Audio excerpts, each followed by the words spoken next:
Even mereka misalkan pakai kondom kan, kalau kondomnya misalkan bocor, robek segala macam, kita nggak pernah tahu kan. Sama ya gitu.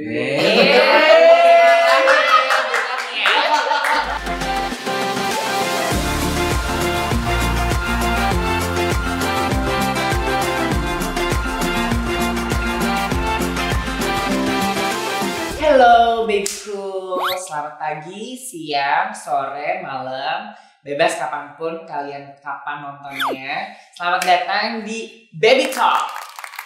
Baby Talk atau Bebas Bicara Talk adalah platform buat siapa aja untuk bebas bicara mengenai apa aja. Tapi ingat ya, bebasnya tetap bertanggung jawab. Benar, tidak ada ruang tabu di sini. Semua akan kita angkat dan kita hadirkan di hadapan baby-babyku semuanya. Tentu saja dengan bintang tamu yang kece-kece. Episode kedua kali ini juga kita ada kedatangan bintang tamu yang juga super keren banget. Dia itu adalah seorang content creator yang lagi hits banget nih dan bergerak di isu seputar HIV. Wah. Ya kan? Siapa lagi kalau bukan Acep Gay. Halo Acep. Halo Kak Dena, apa kabar? Selamat datang di Baby Talk. Makasih loh udah nyempetin datang. By the way, ini namanya Bo Baby. Oke. Halo Kenalin Acep. ya. Dia biasa suka bantu-bantu di sini. Kalau misalkan tamu-tamu kita kelaparan, biasanya dia suka bantu masakin ya, Bo ya. Nanti kesini rumah Pak. Bilang aja sama Mbok. Siap. Mbok itu bisa bikin apa aja. Mau margarita, senorita, and I can feel you. It's a hit. Iya. Bo, kenapa Bo? Situ mau perform, Biasa. Senyorita. Maklum Mbak, kalau lihat berondong gini nih. Ya udah siapin dulu lah. Iya. Bo. Tenang ya, nanti saya siapin Siap, minum siap. yang spesial Yang buat enak di ya, Bo. Acep. Pakai nari lagi ya, Bo. Kemarin sempat nonton video-video kamu dan aku tuh tertarik banget sama ada satu video yang kamu sama mama papa kamu. Tapi actually disebutnya mama sama AA. Apa kabar sih mama sama AA di sana? Di mana sih tinggal? Di Cianjur sekarang. Cianjur, pantesan Sunda pisan. Sunda pisan, Apa gitu. kabar sih mama dan AA? Alhamdulillah mereka sehat. Sehat ya, baik ya. Nah, kalau nontonin video-videonya Acep ini juga kayak aku tuh langsung mikir gitu, berani banget ya Acep untuk bikin konten mengenai isu HIV gitu kan. Dari kapan sih kamu tuh mulai decide akhirnya mau bikin konten seputar isu tersebut? Dan I'm sure juga nggak gampang kan bagi kamu untuk like sharing. Awalnya kan aku didiagnosa HIV itu September akhir 2018 lalu. Oke. Oke. Nah, di bulan Oktobernya barulah aku bikin video pertamaku di channel YouTube. Awalnya niat tuh cuma pengen kayak mendokumentasikan diriku pribadi, karena aku ngerasa kayak wah sekarang hidup aku udah beda gitu loh. Oke. Aku hidup udah sama HIV dan aku pengen tahu perjalanan hidupku gitu loh melalui video. Nah ternyata seminggu kemudian ada temen itu yang ngechat kan, Cep, lu lihat deh video lu gitu kan, kayaknya subscriber lu kok tiba-tiba nambah lumayan banyak. Karena pertama kali tuh Kak, subscriber aku tuh cuma 56 gitu. Tiba-tiba seminggu Sebelum kemudian- kamu bikin konten-konten seputar isu tersebut terus. Iya, terus setelah itu ternyata nambah sekitar 5.000 gitu loh. Dari situ Lumayan kayak banget ya, dalam berapa hari itu? semingguan. Seminggu, oke. Seminggu dari situ kayak wah ternyata banyak yang nonton juga gitu. Dari situlah mulai punya keinginan kayaknya memang harus deh ngomongin hal-hal yang seperti ini. Apalagi kalau di kita kan ngomongin seperti apa soal HIV kan masih dianggap tabu ya. Benar. Waktu itu apa sih yang ada di dalam benak kamu akhirnya tuh jadinya berani? Maksudnya kan setelah nerima your status menjadi ODIV ya berarti ya orang dengan HIV gitu ya. Itu gimana sih mengumpulkan keberanian akhirnya gue mau sharing ini cerita gue, karena aku pribadi dengan sharing sedikit aja tentang cerita kita tuh bisa punya efek ke orang lain gitu. Ini berawal dari support orang tua sih. Jadi awalnya Jadi orang tua punya peranan penting gitu loh, karena kan mereka jadi support system terbaik aku gitu Kak. Dari situ pun kayak ngerasa kayaknya penting untuk di-share juga gitu supaya orang lain pun ya siapa tahu kan punya sikap yang sama, lebih open minded lagi gitu loh. Kemudian juga aku kan tipe orangnya ekspresif gitu kan. Aku tipe orang yang kalau nggak aku curahin kayaknya kurang gitu, ada kayak harus dirilis gitu ya. gitu. Oke. Berarti emang ada dorongan dari dalam diri harus sharing. Iya, itu aja sih sebenarnya. Dengar orang tua kamu menjadi salah satu support system kamu itu sangat menyejukkan di telinga aku gitu. Nah, tapi kan pasti awalnya mereka nggak tahu dong. Betul.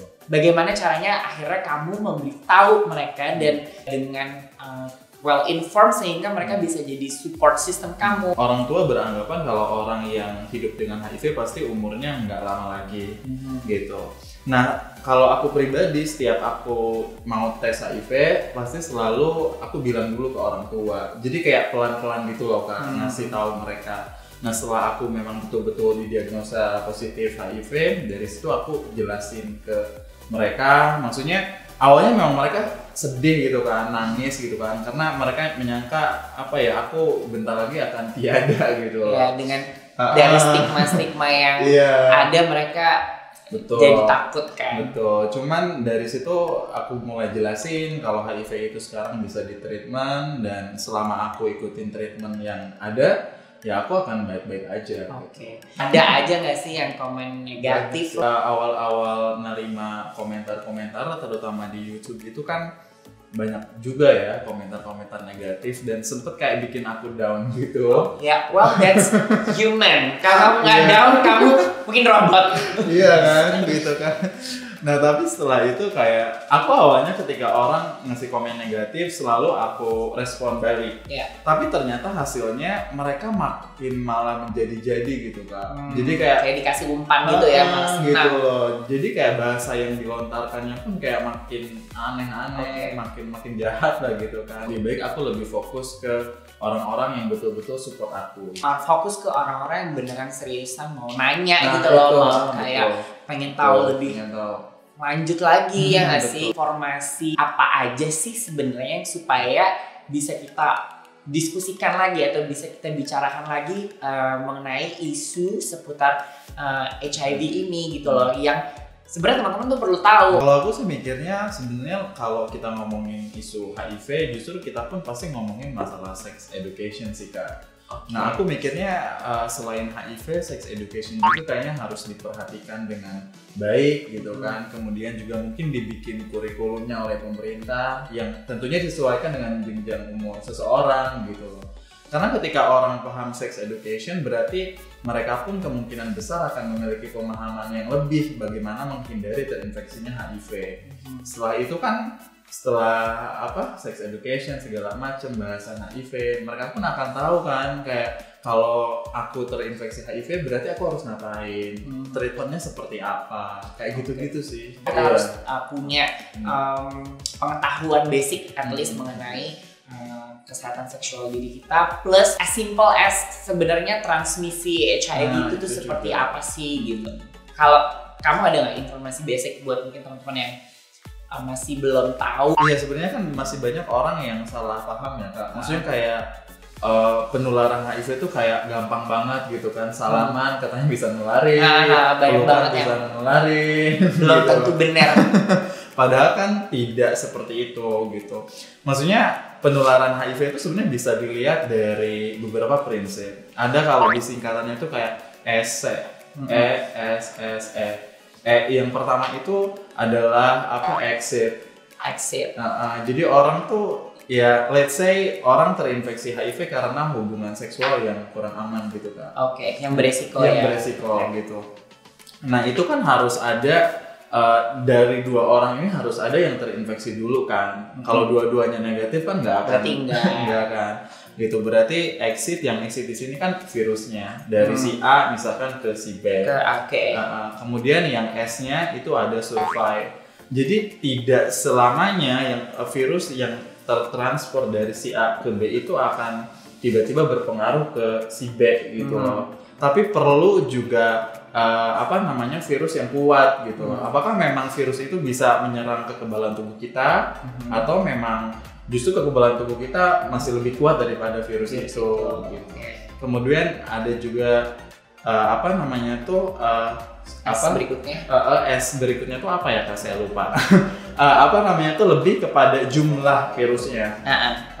Jumlah virusnya itu ya banyak atau tidak gitu kan. Kalau virusnya dikit ya nggak segampang itu gitu orang bakal terinfeksi. Jadi sufficient ya. Sufficient, itu cukup untuk virusnya itu masuk gitu loh. Jadi nggak selalu gitu kan. Betul. Nah yang terakhir adalah enter kan. Berarti harus ada media di mana si B ini kira-kira bisa menerima nggak sih virus itu. Ya salah satunya adalah hubungan seksual. Isi.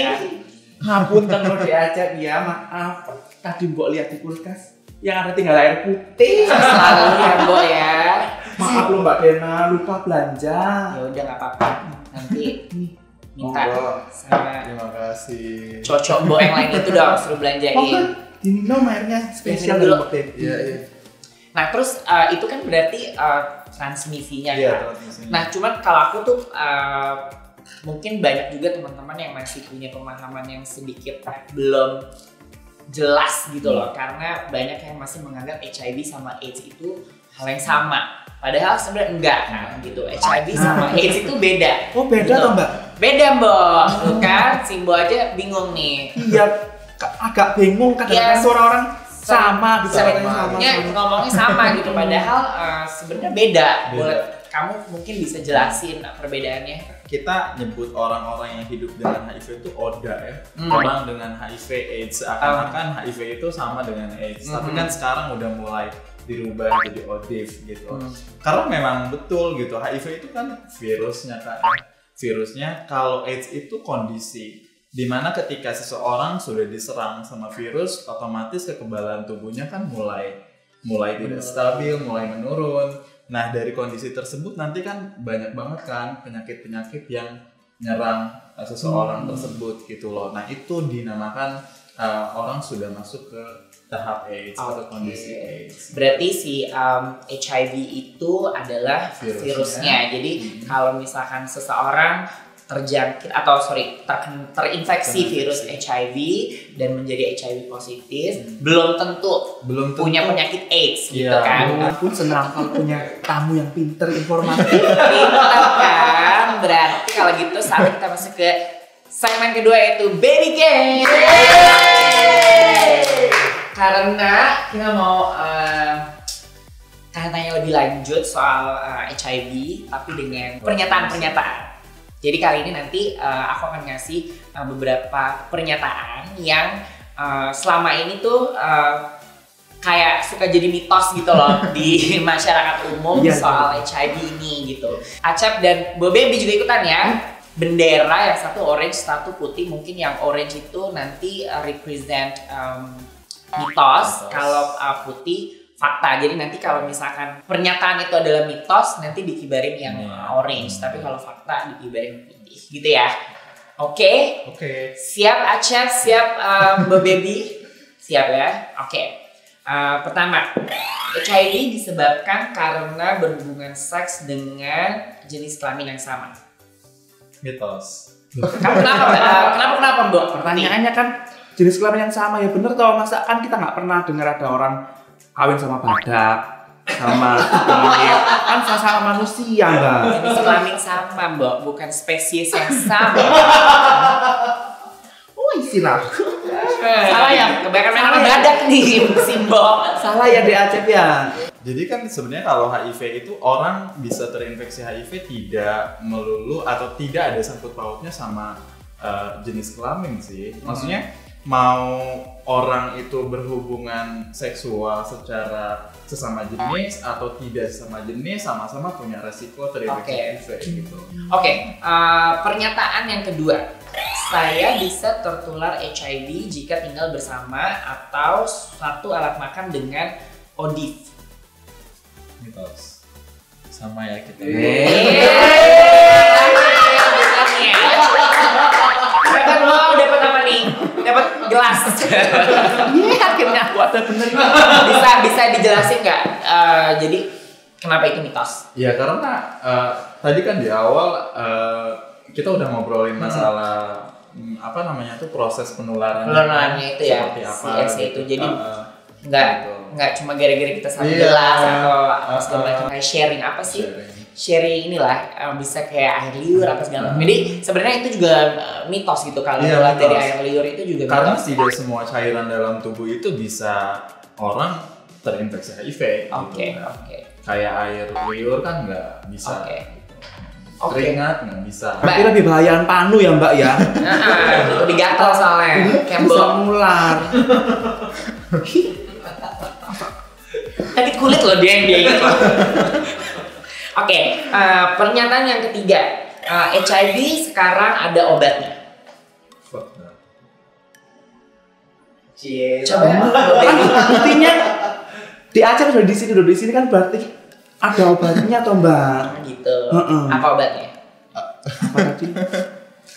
Apa dong, Mbak? Lali aku mau. Obat lali, apa sih obat lali? Lupa Mbak, lupa. Jadi gimana, Cak? Jadi kalau kita terinfeksi HIV, itu ya yang pertama jangan dulu pesimis ya. Maksudnya karena kan dulu orang mikir kalau Banyak langsung kita takut tuh. takut, Mendown. kayak down, terus kayak akhir dari segalanya gitu kan. Tapi sekarang kan enggak. Ada nama treatmentnya antiretroviral. Oke.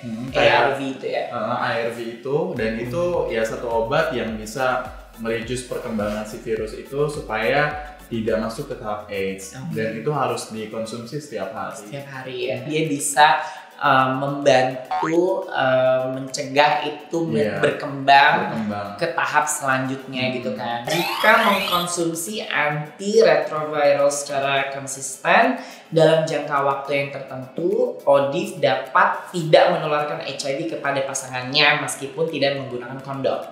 Fakta. Mbak, mitos. Gimana Mbak dengan penggunaan kondom? Saya itu sebenarnya pertanyaan kepanjangan ya. Oh gitu ya, jadi nggak konsisten ya? Cuma dengerin terakhir doang? Iya. Apa yang terakhir? Terakhir kan meskipun tidak menggunakan kondom, katanya kan tadi suruh harus pakai kondom. Dalam kurun waktu 6 bulan itu nanti kita akan dicek viral load. Viral load itu untuk mengecek kayak kadar jumlah virus di dalam tubuh kita seberapa lagi sih gitu. Nah, nanti ada indikator angka yang kalau angkanya sudah sekian berarti kalau kemungkinan untuk menularkan itu udah nggak ada. Terdapat sejumlah gejala HIV bagi orang yang baru terpapar HIV. Mitos. Oh mitos ya? Oh itu Nah, ayo Mbak Dena juga nggak Kalau tahu kan? aku pikir selama ini kalau HIV itu pasti Iya, ada pasti gejalanya. gejalanya apa gitu, apa gatal-gatal apa kayak Gatal-gatal kayak mbok gini gitu kan. kalau saya kan gatalnya beda Mbak. Gitu, Iya. sama satpam-satpam itu tadi ya. Sebenarnya tidak semua orang yang terinfeksi HIV itu akan memperlihatkan gejala. Gitu. Ada yang orang ya udah biasa-biasa aja, tapi ternyata pas mau donor darah misalkan ternyata ketahuan kalau dia terinfeksi HIV. Karena satu-satunya cara sih Kak untuk tahu status kita itu hanya cek. Hanya dengan ngecek status ya. Berarti HIV penting kita. banget tuh buat Penting teman-teman juga. Tapi yang pasti adalah untuk tahu hanya dengan cek status. Orang tua dengan HIV positif bisa melahirkan anak dengan status HIV yang negatif. Fakta bener ya. Jadi bisa aja bagi orang tua yang HIV positif tapi anaknya negatif. Bisa banget sih. Bisa banget. Bisa banget. Jadi Tapi harus konsumsi sih. Nah, itu dia. ARV itu kan. Jadi kan ada program internasional yang di Indonesia pun sedang running sekarang, namanya Preventive of Mother to Child Transmission. Jadi penanggulangan bagaimana supaya virus di si ibu misalkan supaya tidak menular ke anaknya. Oke, terakhir nih, seks oral tidak akan menularkan HIV. Mitos lah. Mitos. Nah, ini ketahuan nih. Katanya aman. Kata siapa? Kata siapa lagi? Mau jangan asal ini loh, jangan asal dengar informasi loh. Beli pencerahan Mbak Bibi ini udah di Aceh. Apalah pakai makan karet itu beda loh. Oral sex masih tetap bisa Menularkan ya. menularkan HIV meskipun resikonya kecil kalau dibandingkan dengan misalkan anal sex atau vaginal sex gitu kan. Tapi tetap bisa ya? Even mereka misalkan pakai kondom kan, kalau kondomnya misalkan bocor, robek segala macam kita nggak pernah tahu kan. Nggak pernah tahu ya. Gitu. Sariawan itu ya. Nah, jadi kalau sariawan jangan ngapa-ngapain, Bo. Ya, ditahan dulu. sampai sembuh sariawannya. Saya ingat-ingat Mbak nanti. Ingat ya Mbok ya, penting. Udah 7 pernyataan, mitos atau fakta. Terima kasih. Walaupun sedikit-sedikit si Mbok agak ngarang ya dengan informasi yang nggak tahu dia dapat dari mana. But anyway, Acep terima kasih sekali udah bagi-bagi pengalaman, cerita dan juga informasinya mengenai HIV. Kita sangat tercerahkan terutama Mbok Baby ya. Next time dia Terisi saya main-main sama orang-orang kompleks jadi lebih paham gitu loh, lebih terpapar. Saya sebarkan juga ke teman-teman di sini biar tahu semua. Bagus. Kalau gitu udah pintar kayak gini, Mbok, kita kasih apa dong nih hadiah? Wah iya, tunggu ada hadiah spesial dari Baby Talk. Jadi setiap bintang tamu kita selalu kita kasih kaos Baby Talk. Terima kasih. Dipakai ya di Aceh nanti di rumah ya. Dipakai, jangan lupa juga ketika kamu bikin konten di YouTube kamu ya. Jadi Kalian ya Mbak ya. si subscriber kamu itu bisa melihat Baby Talk. Iya, bagi teman-teman di rumah yang pengen sharing juga atau kepo video-video yang pernah saya buat, bisa dikepoin di channel YouTube saya di Acep Gates atau Acep Gates, sama di Instagram juga sama sih Acep Gates. Acep Gates ya. Bagi aku pribadi sih, I think kita harus punya kebijaksanaan ya untuk apapun itu. Jadi termasuk juga mungkin isu seputar HIV, jangan cuma asal dengar kalau ada informasi yang mungkin kurang benar atau cuma sekedar mitos. Kita cari dulu informasi itu sampai benar-benar emang valid informasinya. Juga jangan lupa cek status dan pastinya mungkin ya seminimal mungkin lah untuk menghindari perilaku yang beresiko supaya terhindar dari apa namanya yang kita tidak inginkan gitu. Tapi anyway, kita harus tetap optimis bahwa semuanya ada jalan keluarnya. So the world is not ending. Tapi Baby Talk session kali ini harus berakhir. Cuman buat teman-teman babyku di rumah, jangan lupa ya subscribe, like, comment, dan share. Dan juga jangan lupa bunyiin tuh lonceng notifikasinya supaya kalian terus update sama video-video dari Baby Talk. Juga nih kalau teman-teman ada yang mau nih dapetin si kaos Baby Talk ini kayak Acep ini, kalian punya kesempatannya. Caranya adalah kalian bisa nonton video Baby Talk terus mention di akun Instagram kita. Nah, jangan lupa juga berarti harus follow social media kita di Facebook atau Instagram kita @babytalk. Dan berikut adalah nama-nama pemenang kaos Baby Talk dari episode lalu. Nah, buat kalian udah menangin kaos tersebut, kalian boleh kirim alamat mungkin rumah atau kantor atau kosan atau apapun itu supaya kita bisa kirim ke alamat tersebut, kirim ke alamat email kita di babytalkid@gmail.com. Oke, kalau gitu waktunya kita untuk undur diri. Ya Mbak ya. Saya Dena Rahman. Saya Mbok Baby. Saya Acep Gates. Sampai jumpa lagi di Sampai jumpa. Baby Talk episode selanjutnya. Bye babyku. Bye.